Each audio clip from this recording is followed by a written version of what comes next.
नमस्कार, निशानेबाज में आप सभी का स्वागत है। मैं हूं आपके साथ सिमरन मिश्रा। महापौर मीनल चौबे ने मध्य प्रदेश के इंदौर शहर की यात्रा से लौटने के पश्चात आज रायपुर नगर पालिका निगम के मुख्यालय भवन महात्मा गांधी सदन में प्रेस वार्ता ली है, जिसमें उन्होंने इंदौर दौरे को लेकर विस्तृत जानकारी दी। दरअसल महापौर मीनल चौबे स्वच्छता नवाचारों की अध्ययन यात्रा पर इंदौर दौरे पर थी। प्रेस वार्ता में उन्होंने रायपुर को भी इंदौर की तरह साफ करने की बात कही। साथ ही कहा कि रायपुर में प्लास्टिक के इस्तेमाल पर रोक जल्द ही लगेगी। रायपुर में अब गीला और सूखा कचरे को अब सख्ती से अलग अलग कलेक्शन कराया जाएगा। वह रायपुर में सारी खुली नाली अब कवर की जाएगी और इन सभी कार्यों के मॉनिटरिंग का जिम्मा एनजीओ की महिलाओं को दिया जाएगा। साथ ही डोर टू डोर कचरा उठाने वाली गाड़ी की मॉनिटरिंग के लिए 20 लोगों की कमेटी बनाई जाएगी। आप सभी को मेरा सादर नमस्कार है। और जैसे कि आप सब जान रहे हैं, हमको हमारी सरकार ने, छत्तीसगढ़ सरकार ने प्रदेश के सभी 14 जो नगर निगम हैं उनके महापौर, आयुक्त और अधिकारी, एक ई रैंक है और एक ZHO, इतने लोगों को अध्ययन के लिए इंदौर भेजे थे।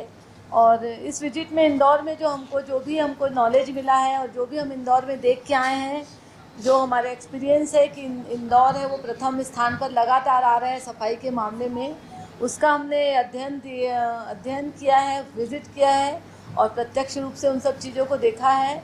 और सरकार को, शासन को हमसे उम्मीद है और शासन ने हमसे ये अपेक्षा की है कि हम वहाँ देखेंगे और वो सीख के आएंगे, उसको हम अपने शहर में इम्प्लीमेंट करेंगे। जनता ने हमको बहुत ही विश्वास के साथ चुना है और शासन ने भी विश्वास के साथ हमको हमारी क्षमता को देख के वहाँ भेजा है कि हम इंदौर से स्वच्छता के मामले में सीख कर आके उसे हम रायपुर शहर में अपने इम्प्लीमेंट करेंगे और रायपुर शहर की जनता को हम सफाई देंगे। मैं आप सभी को बताना चाहूँगी कि इंदौर का हमारा अनुभव क्या है और किन वजहों से इंदौर है वो प्रथम स्थान पर लगातार आ रहा है। तो इसमें सबसे बड़ा जो हमको जो समझ आया, बहुत मैं धीरे धीरे आप लोगों के समक्ष एक एक विषय को लेके आऊँगी। सबसे जो मुझे जो व्यक्तिगत रूप से लगा है, इंदौर में जो सिंगल यूज़ प्लास्टिक है वो पूर्णतः बैन है। अभी हम जब नालों की सफाई लगातार करा रहे हैं तो हम देखते हैं कि उसमें 70% जो हमारा जो गाद निकलता है उसमें का 70% है वो डिस्पोजल रहता है, प्लास्टिक रहता है और इस कारण हमारे नाले हैं और नालियाँ हैं वो जाम होती है। तो इसमें कोई किंतु परंतु नहीं है कि इंदौर है वो जो प्रथम स्थान पर आ रहा है। जो सफाई वहाँ दिख रही है उसका एक बड़ा कारण है कि वहाँ पे सिंगल यूज़ प्लास्टिक है वो पूरी तरीके से बैन है। हमारा भी प्रयास रहेगा, हम इस दिशा में हम अपनी स्वच्छता दीदियों को भी जोड़ेंगे, SHG की जो हमारी बहनें हैं उनको भी जोड़ेंगे और जहाँ भी ये सब हमको दिखाई दे रहा है जो लोग सिंगल यूज़ प्लास्टिक कर रहे हैं उनको प्रोत्साहित करेंगे, उसके नुकसानों को बताएँगे। जो होटल हैं और जो स्ट्रीट में जो वेंडर्स लगाते हैं, जो ठेले लगाते हैं, नाइट चौपाटी लगती है, उनके साथ भी हम स्ट्रिक्ट होएंगे कि किसी भी हाल में आपको ये जो सिंगल यूज़ प्लास्टिक है, डिस्पोजल है, वो यूज़ नहीं करना है। अन्यथा समझाइश देने के बाद भी अगर असर नहीं पड़ेगा तो फिर उन पर कड़ी कार्रवाई भी की जाएगी। दूसरा जो बड़ा महत्वपूर्ण कारण है जो इंदौर में देख के हमको भी बहुत अच्छा लगा, बिन सेग्रीगेशन। मतलब मुझे आश्चर्य भी होता है जब इंदौर के प्रत्येक घर में, जो प्रत्येक हाउस होल्ड है, वो जो कचरा वो लोग जो देते हैं बाकायदा उसको 6 भागों में अलग अलग बांट के ही देते हैं। बहुत इलेक्ट्रॉनिक कचरा है या फिर कांच है, ये सब प्लास्टिक है, ये सब रोज़ निकलने वाला कचरा नहीं रहता। ये सब हमको महीने में 15 दिन में अगर एक आध निकल गया तो निकल गया। रोज़ हमारे पास 2 ही सेग्रीगेशन मेन रहता है, एक गीला कचरा और एक सूखा कचरा। इंदौर की जो जनता है वो कड़ाई से इसका पालन करती है और इंदौर में जो डोर टू डोर कलेक्शन करने जो कचरा लेने जाते हैं, बाकायदा उस गाड़ी में एक ड्राइवर रहता है, एक कचरा लेने वाला रहता है और 2 के अलावा जो हमारे रायपुर शहर से अलग है वो है एक NGO का एक मेंबर रहता है। उसमें जो जनता को, जो पब्लिक को समझाता है, समझाइश देता है और जागरूक करता है कि आप इस कचरे को हमको सेग्रीगेट करके दो, मतलब गीला कचरा और सूखा कचरा अलग अलग दो। एक भी सिंगल, मेरे पास वीडियो भी है, हम जो घरों में गए हैं वहाँ पे मैं लोगों से बातें भी की कि आप लोग मतलब रोज़ इसमें, आप तो बोले कि यहाँ इसमें कोई किंतु परंतु नहीं है, हम अलग अलग ही कचरा देते हैं और ये हमारे हैबिट में शामिल हो गया है। अगर बाई द वे अगर हम कभी जल्दी से एक साथ कचरा दे देते हैं तो वो कचरा है, वो जो डोर टू डोर कलेक्शन वाला है, वो छोड़ के चले जाते हैं। अब वो छोड़ के चले जाते हैं, इसका क्या नुकसान है? हमारे यहाँ छोड़ के जाएंगे तो बाजू में नाली है, उसमें डाल दिया जाएगा, क्योंकि हमारे पास ऑप्शन है हमारे शहर में। मगर इंदौर में एक भी खुली नाली नहीं है, सारा कवर्ड है। तो अगर हमारे यहाँ से अगर डोर टू डोर कलेक्शन वाला कचरा नहीं ले जा रहा है तो वो कचरा या तो मैं अपने सामने घर के फेंकूंगी या बाजू वाले घर में फेंकूंगी, तो बाजू वाला तो तुरंत ऑब्जेक्शन लेगा, तो हम फेंक ही नहीं सकते उसको। इसलिए जनता की भी ये मजबूरी हो जाती है कि वो सेग्रीगेट करके ही कचरा दे, ताकि जो कलेक्शन वाला आया है वो उस कचरे को ले जाए। ये सब बातें मैं आप लोगों को इसलिए बता रही हूँ क्योंकि हम आगे इसी चरण में आगे बढ़ेंगे। हमारे शहर में भी हमारा भी प्रयास रहेगा कि हम भी पब्लिक को एनजीओ के माध्यम से अवेयर करें कि भाई आप गीला कचरा और सूखा कचरा अलग अलग देंगे तो उसमें हमको निष्पादन में हमको आसानी होगी। जो हमारे यहाँ रामकी काम कर रही है, जो वहाँ पे जो गाड़ी कचरा कलेक्शन के लिए आती है, बाकायदा उसमें 6 बीन्स अलग अलग खंड बने रहते हैं, जो गीला कचरा को अलग रखता है, सूखा कचरा को अलग रखता है। हम रामकी से भी ये उम्मीद करेंगे, आज अब आने के बाद हम रामकी के साथ भी हमारी एक बड़ी मीटिंग होगी, उसमें हम इस विषय में आएंगे कि रामकी अपने कामों के प्रति कितना गंभीर है। अगर वो गंभीर नहीं होगा तो उसको भी समझाई दी जाएगी। इंदौर में एक वार्ड ऐसा है जिसको आत्मनिर्भर वार्ड के नाम से हमको घुमाने वाले हमको लेके गए थे, जो विजिट करने गए थे सारे महापौर उनको। वो वार्ड में जो कचरा निकलता है उस कचरे को वहीं पे उसका प्रबंधन किया जाता है, उसका प्रोसेसिंग किया जाता है। मतलब एक बड़ा सा एरिया है, मतलब एक वार्ड है, वो आदर्श वार्ड है और उसको उन लोग आत्मनिर्भर वार्ड कहते हैं, जहाँ पे जो कचरा उस वार्ड से निकल रहा है उस कचरे को उसी वार्ड में एकत्रित करके उसका प्रबंधन करके फिर उसका प्रोसेसिंग किया जाता है। गीले कचरे से खाद बनाई जाती है। ये इंदौर का ये आत्मनिर्भर वार्ड वाला जो कॉन्सेप्ट है वो बहुत प्रभावशाली लगा। हम भी आगे भविष्य में प्रयास करेंगे एक आध वार्ड जहाँ पे इतना स्पेस हो कि वहाँ पे हम कचरा इकट्ठा भी कर लें, उसका प्रबंधन भी कर लें और प्रोसेसिंग भी कर लें। ये भी हम करने का प्रयास करेंगे। कपड़े की रिसाइकलिंग, हम देखते हैं कि बहुत कचरे में हमको कपड़ा बहुत मिलता है, हाउस होल्ड से हमको कपड़ा बहुत दिया जाता है। उसका इंदौर में तो खैर टेक्सटाइल एजेंसी इंडस्ट्रीज़ है, इसलिए वहाँ पे ज़्यादा निकलता है। उसका वो बहुत अच्छा उपयोग करते हैं, उसको प्रोसेसिंग कर उसका रिसाइकल कर यूज़ करते हैं। तो इसलिए हमको कहीं पे ऐसे फरिया वरिया जैसे हमको रायपुर शहर में अचानक कतरने दिखती है, इंदौर में ऐसा हमको कभी नहीं दिखता। कवर्ड नाली में आपको जैसे पूर्व में चर्चा की, इंदौर में सारी नालियाँ कवर्ड हैं। कहीं पे भी आपको एक भी ऐसे खुली नाली, चाहे वो गली हो चाहे वो मुख्य मार्ग हो, कहीं पे भी एक भी जगह हम ध्यान से देख रहे थे कि कहीं तो हमको खुली नाली दिखेगी। तो खुली नाली नहीं होने से एक तो मच्छर भी नहीं रहता और दूसरा कचरा भी कोई कहाँ डालेगा। हमारी नाली रहता है तो नाली में कचरा डाल देते हैं। हालांकि हमको इसमें एक ड्रॉबैक फील हुआ, जब बारिश का जल आता है तो फिर वो हमारे यहाँ तो नाली और नालों से निकलता है पानी, मगर उसके यहाँ पहले तो वो भरेगा, भले उसके बाद धीरे से कहीं से भी निकलता है। और संयोग से ऐसा हुआ कि हम वहाँ पे रहे 3 दिन, तो उसमें एक दिन अच्छी बारिश भी हुई तो रोड में पानी तो भर रहा था, क्योंकि सारी नालियाँ उनकी कवर्ड थी। पर कवर्ड नाली से स्वच्छता का बहुत ज़्यादा संबंध है। अगर नालियाँ कवर्ड रहेगी तो नाली में कचरा नहीं जाएगा, अगर नाली में कचरा नहीं जाएगा तो कहीं पे हमको जो चौक होता है, नाली में कचरे के कारण जो चौक हो जाता है, वो वाली स्थिति हमारे सामने उत्पन्न नहीं होगी। आरआर केंद्र जो इंदौर में बहुत ही अच्छे से आरआर केंद्र जो हमारे यहाँ हम लोग सामुदायिक भवन में रख दिए, कैसे जो अपने लोगों के जो ज़रूरत के जो कपड़े नहीं रहते वो लोग वहाँ रखते हैं, उसके बाद नीडी लोग आके ले जाते हैं। इंदौर में ये बहुत ही सिस्टमेटिक किया जा रहा है।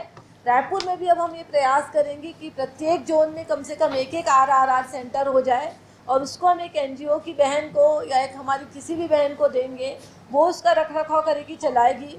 तो जब बहनें कोई भी काम करती है तो वो सिस्टमेटिक हो जाता है और उसका हमको परिणाम भी मिलेगा, फ़ायदा भी मिलेगा और एक सिस्टमेटिक शहर रायपुर कहलाएगा। तो हमारे प्रयास रहेगा कि हम प्रत्येक जोन में एक आरआर केंद्र भी खोल लें। आरआर केंद्र ये है जो हमारी जो उपयोग की चीज़ें नहीं हैं उसको वो लोग ला के एक सेंटर बनाते हैं, उसमें ला के रखते हैं। उसमें चाहे वो कपड़े भी हो सकते हैं, चाहे वो चप्पल भी हो सकते हैं। उसी आरआर केंद्र में डिस्पोजल को हटाने के लिए स्टील के बर्तन है। बर्तन बैंक का कॉन्सेप्ट हमारे यहाँ पहले था पर अभी अस्तित्व में नज़र नहीं आ रहा है। उसी सेंटर में एक बहन उसका देख रेख कर रही थी और उसमें सारी चीज़ें सिस्टमेटिक जमी थी। अगर आप कहीं पे भी कपड़ा फेंक दोगे तो वो कोई भी आएगा उसको वैसे ही उठा के ले जाता है, मगर वो बहनें अगर उस चीज़ को ऑपरेट करती तो बाकायदा वो तह करके कपड़े रखी थी, बाकायदा तह करके जूते थे। और जब कोई अच्छा सा लेने वाला मिलता है तो देने वाला भी जागरूक होता है कि हमारी जो यूज़लेस चीज़ें हैं वो कहीं सही जगह पे उपयोग हो जाएगी। वहीं पे बर्तन बैंक का भी ऑपरेट हो रहा था, उसमें निःशुल्क बर्तन को दिया जाता है। जैसे कोई किट्टी पार्टी है या कोई छोटी पार्टी है 25-50 लोगों की, तो स्टील के बर्तनों को उनको निःशुल्क दिया जाता है और उससे डिस्पोजल है उसका यूज़ कम होता है। मतलब सिंगल यूज़ प्लास्टिक बैन को प्रोत्साहन करने के लिए स्टील के बर्तनों को उस केंद्र में रखा गया था, जिसे हमारी बहनें संचालित कर रही थी। कुल मिला के हमको ये समझ आया कि और जो सफाई कर्मी हैं इसमें पूरा नगर निगम का कंट्रोल रहता है। हमारे यहाँ जो ठेकेदार की पद्धति है और वैसा वहाँ नहीं है, उसमें पूरा निगम का कंट्रोल है। एक एक गाड़ी अगर कहीं कचरा लेने जा रही है, डोर टू डोर 100% है, तो जो गाड़ी कचरा लेने जा रही है अगर वो एक भी घर अगर वो छोड़ देगा तो वो तुरंत ट्रैक हो जाता है, उनके पास एक मैसेज आ जाता है और पता पड़ जाता है कि उस गली में या उस घर में आज डोर टू डोर की गाड़ी नहीं पहुंची है। ये मॉनिटरिंग सिस्टम है। इसका एक फ़ोटो भी हम शेयर किए थे जिसमें हम आयुक्त महोदय और सब हम लोग को देखे थे कि कैसे ट्रैकिंग होती है। बहुत अच्छे से उसका ट्रैकिंग हो जाता है, तो इससे अवेयर रहते हैं जो डोर टू डोर कलेक्शन करते हैं वो, कि कोई भी घर छूटे ना। तुरंत फिर उन पे 1-2 बार समझाई दी जाती है, वो बताता है कि नहीं भाई उसके घर के पास मलबा रखा है इसलिए हम नहीं जा पाए। अगर वो अच्छा रीज़न बता दिए तो ठीक है, नहीं तो फिर तुरंत टर्मिनेट करके। इसीलिए सफाई अच्छी है क्योंकि उनकी मॉनिटरिंग अच्छी हो रही है। हमारा वहाँ से हम सीख के आए हैं, उसके बाद हमारा प्रयास ये रहेगा, हमारे यहाँ जो राम की कंपनी काम कर रही है उनकी गाड़ियाँ चलती हैं वो डोर टू डोर कलेक्शन के लिए, मगर उनकी गाड़ियों की मॉनिटरिंग कोई नहीं कर रहा है। कहीं ना कहीं रामकी की गाड़ी है वो कहीं पे कचरा, हमारे पास कई बार कंप्लेन भी आता है कि आज हमारे घर कचरा वाला नहीं आया, हमारे यहाँ 2 दिन से नहीं आया है। हम अब वहाँ इंदौर से आने के बाद हम कम से कम 20 लोगों की ऐसी टीम लगाएंगे जो रामकी कंपनी की गाड़ियाँ हैं वो समय पे सब जगह पहुँच रही है कि नहीं, किसी घर को छोड़ रही है कि नहीं, इसकी वो मॉनिटरिंग करेंगे। रामकी की गाड़ी में GPS सिस्टम लगा है मगर उसकी मॉनिटरिंग करने वाला कोई नहीं है, इसलिए हमको दिक्कत आ रही है। अगर हम किसी चीज़ को 100% परफेक्शन तक ले जाना चाह रहे हैं तो उसके लिए हमारा एफर्ट ज़रूरी है और हमको हर चीज़ों के बारे में गंभीरता से सोचना पड़ेगा। सफाई जनता की बहुत बड़ी समस्या है और जनता की बहुत बड़ी डिमांड भी है, इसलिए इसके लिए हमको गंभीरता से सोच के जो भी कदम उठाना पड़ेगा वो कदम हम उठाएंगे। इंदौर से आने के बाद हमारी आयुक्त महोदय से भी बात हुई है, रामकी कंपनी के द्वारा जो स्थान छूट रहे हैं और रामकी कंपनी जहाँ पे छोड़ रही है, जिस घर को वो छोड़ पा रही है, इसका हमको त्वरित पता पड़ जाए, इसलिए इसके लिए हम अलग से एक ट्रैकिंग सिस्टम और जल्दी हम इसका यथासंभव शीघ्रता से इसका हम प्रयास करेंगे। जागरूकता के मामले में जो जनता है, देखिए जनता को अगर सर्विस नहीं मिलता है तो वो भी गंभीर नहीं रहती है, तो हम प्रयास करेंगे कि हम जनता को समझाएं कि आप हमको सहयोग करिए, हम आपको 100% स्वच्छता देंगे। इसके लिए हम NGO को भी हायर करेंगे। जैसे इंदौर में एक एक गाड़ी के पीछे एक एक NGO चलता है जो शुरू में तो समझाइश ही देता है कि आप हमको सेग्रीगेट कचरा दीजिए, उससे हमारे शहर की सफाई व्यवस्था दुरुस्त होगी। वैसे ही हम इंदौर के तर्ज पर एक एक NGO को हायर करके फिर उसके माध्यम से एक डोर टू डोर कलेक्शन करेंगे। इससे निस्संदेह हमारा जो प्रदर्शन है वो पहले से ठीक होगा। इसी के साथ ही प्रत्येक जोन पर नए कचरा ट्रांसफ़र स्टेशन और सेकेंडरी कलेक्शन पॉइंट, इसका हम प्रयास करेंगे यथासंभव अगर हमको जगह मिल जाएगा जोन पे। रायपुर शहर थोड़ा कॉम्पैक्ट है, यहाँ पे हमको जल्दी से जगह नहीं मिलता है, तो जिस जोन में हमारी पॉसिबिलिटी दिखेगी हम उस जोन में ही कचरा का प्रबंधन करेंगे और प्रोसेसिंग भी उसका करेंगे। हमने शासन से भी इसके लिए डिमांड पहले से ही हमारे द्वारा भेजा गया है। कंपनियों से, जो कंपनी हमारे ऑलरेडी काम कर रही है, चाहे वो सुलभ शौचालय वाली हो जिसको जो एजेंसी है, चाहे वो रामकी एजेंसी की कंपनी हो, सभी से हम प्रदर्शन में सुधार लाने की लगातार डिमांड करेंगे, अन्यथा सबके खिलाफ ठोस कार्रवाई की जाएगी। सफाई के मामले में नगर निगम रायपुर है वो कोई समझौता नहीं करेगा। अभी हमको अपने अधिकारियों पर पूरा भरोसा है कि वो सब रायपुर शहर में एक अच्छी नई सफाई व्यवस्था देने में सफल रहेंगे और उनकी काबिलियत और उनकी क्षमता पे हमको विश्वास है। मगर अगर कहीं पे भी हमको ऐसे किंतु परंतु लगा तो कहीं पे भी ठोस कार्रवाई करने से भी नगर निगम प्रशासन नहीं चूकेगी। अब हम जो प्रयास करेंगे इंदौर में देखने के बाद जो हमको समझ आया है कि हम क्या क्या तुरंत में कर सकते हैं, वो मैं आप लोगों से डिस्कस करूँगी। सिंगल यूज़ प्लास्टिक पे बैन, इसमें हम आगे बढ़ेंगे। 100% डोर टू डोर कलेक्शन। धरातल में इसकी वास्तविकता क्या है, इसके लिए हम 10 लोगों की टीम, 20 लोगों की टीम रखेंगे, एनजीओ से हायर करेंगे, जो इनकी गाड़ियों को ट्रैकिंग करेंगे और प्रत्येक वार्ड के प्रत्येक घर में कचरा उठ रहा है कि नहीं ये देखेंगे। एनजीओ को पब्लिक को अवेयर करने के लिए एनजीओ को जोड़ेंगे हमारे साथ। आरआर केंद्र को अपग्रेड करेंगे और इसे प्रत्येक 10 जोन में खोलेंगे। 10 जोन में आरआर केंद्र हो जाएगा तो एक सिस्टमेटिक रायपुर शहर दिखेगा। हमारे जो सब इंजीनियर्स हैं, हमारे जेडएचओस हैं, वो ज़मीन में उतर के सफाई देखते हैं। अभी कल आयुक्त महोदय ने जोन कमिश्नरों को भी कहा है कि वो सुबह 6 बजे निकले। हम अपने सब इंजीनियर को भी सफाई से जोड़ेंगे और इनको नोडल ऑफिसर बना के सफाई के लिए इनका भी उपयोग करेंगे। और हमारे सब इंजीनियर हैं वो भी सुबह सुबह सफाई की मॉनिटरिंग करेंगे। ये थोड़ा विषय से हट के है। हमारे पास लगातार अभी पेमेंट को लेकर, ठेकेदारों को भुगतान को लेकर भी हमारे पास बहुत सारी शिकायतें आ रही थी। हम उसका भी एक मॉनिटरिंग करेंगे, एक सिस्टम बनाएंगे कि कितना पैसा नगर निगम में आ रहा है, कौन से ठेकेदार का उसका भुगतान हो रहा है। ये सारी चीज़ों में हम ट्रांसपेरेंसी बरतेंगे और एक नियम के अनुसार, जो नियम के तहत जैसे भुगतान होना है वैसे ही भुगतान होगा। जो फर्जी भुगतान की शिकायत आती है वो फर्जी भुगतान की शिकायत न आए, इसका हम पूरा प्रयास करेंगे। इसमें पूरी ट्रांसपेरेंसी रहेगी, सबके सामने वो विषय रहेगा। दूसरा, हम वार्ड मैप पे अभी काम कर रहे हैं।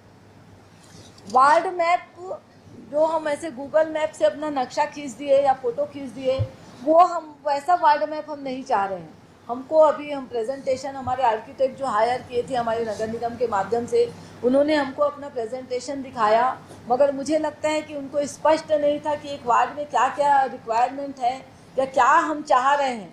एक आर्किटेक्ट से जो चीज़ें एक आम आदमी कर सकता है उससे ऊपर उठ के हम आर्किटेक्ट हायर कर रहे हैं, तो हम उसकी क्षमता के हिसाब से कर रहे हैं कि आर्किटेक्ट हमको बहुत कुछ अच्छा देगा। वार्ड मैप में हमको गंभीरता चाहिए, क्योंकि एक बार अगर किसी वार्ड का मैप बन गया, उसके बाद कोई भी जनप्रतिनिधि कितना भी बोलते रहे कि ये हमारी नीड है, ये हमारी आवश्यकता है, वो वार्ड मैप से ही काम होगा। इसलिए उसमें बहुत लापरवाही ठीक नहीं है और गंभीरतापूर्वक हमको वार्ड मैप तैयार करना है। वार्ड मैप में आप लोगों को क्लियर कर देती हूँ। वार्ड मैप में हमारी जो अपेक्षा है, एक आर्किटेक्ट जिसको हम हायर किए हैं, वो हमको नाली की लंबाई बताए कि उस वार्ड में कितनी नालियाँ बनी हैं, कितने मीटर की बनी हैं, कितनी सड़कें हैं, कितने गार्डन हैं, कितने तालाब हैं, कितने उस वार्ड में शासकीय बिल्डिंग है। शासकीय बिल्डिंग मतलब, क्योंकि हमको उनको सुविधा देने में सबसे ज़्यादा दिक्कत आती है, चाहे वो बीएसयूपी का भवन हो, चाहे वो प्रधानमंत्री आवास योजना का भवन हो, चाहे वो सामुदायिक भवन हो, चाहे जो हमारे सुलभ शौचालय, ये हमारी नगर निगम की संपत्ति होती है। ये सब नगर निगम का भवन रहता है, इसलिए हम उसको शासकीय भवन कहते हैं। इसकी कितनी संख्या है प्रत्येक वार्ड में, और उसमें क्या क्या दिक्कतें हैं और क्यों व्यवहारिक दिक्कतें आ रही हैं, उसमें क्या करने से उनका प्रॉब्लम का उनके समस्या का समाधान होगा, ये हमको वार्ड मैप में पता पड़ेगा, तभी हम आगे उसमें काम करने के लिए आगे बढ़ेंगे। ऐसे में हम एक व्यक्ति के कहने पे वहाँ काम कर देते हैं, एक जगह काम करने पे 4 लोगों को वहाँ दिक्कत हो जाती है। ये सब ना हो, इसीलिए हम वार्ड मैप का तैयार कर रहे हैं। तो इसमें कहीं से भी हम कोई भी इसमें कोताही नहीं पसंद करेंगे। दूसरी, वार्ड में कितनी टाउन एंड कंट्री से कितनी कॉलोनी है वो अप्रूव्ड है। लगातार बहुत सारी कॉलोनी बन, जो हमको अभी दिक्कतें आ रही हैं, हमको पेयजल की दिक्कतें आती है। जहाँ हमको 4 लोगों को पानी देना है, वहाँ हमको 20 लोगों को अब पानी देना पड़ रहा है। मल्टी स्टोरी सब बिल्डिंग्स बन जा रही है, इसलिए हमको ये सब दिक्कत आती है। लगातार रहवासी बढ़ते जा रहे हैं, संख्या बढ़ते जा रही है, नाली नाले बने नहीं है, इसलिए जल भराव की भी हमको समस्या आती है। तो टाउन एंड कंट्री प्लानिंग से कितनी कॉलोनी अप्रूव्ड है उस वार्ड में, ये भी हमको निश्चित हो जाए, उसमें हमको क्या क्या सुविधा नगर निगम को देना है, ये सारी चीज़ें हम एक मैप में हम इसको तैयार करेंगे। कितनी अवैध कॉलोनी है, क्योंकि अवैध कॉलोनियों का फिर निमित्तीकरण होता है, तो फिर वो अवैध हो जाती है। तो कितनी अवैध कॉलोनी में काम हमको नहीं करना है जब तक वो वैध नहीं होगा।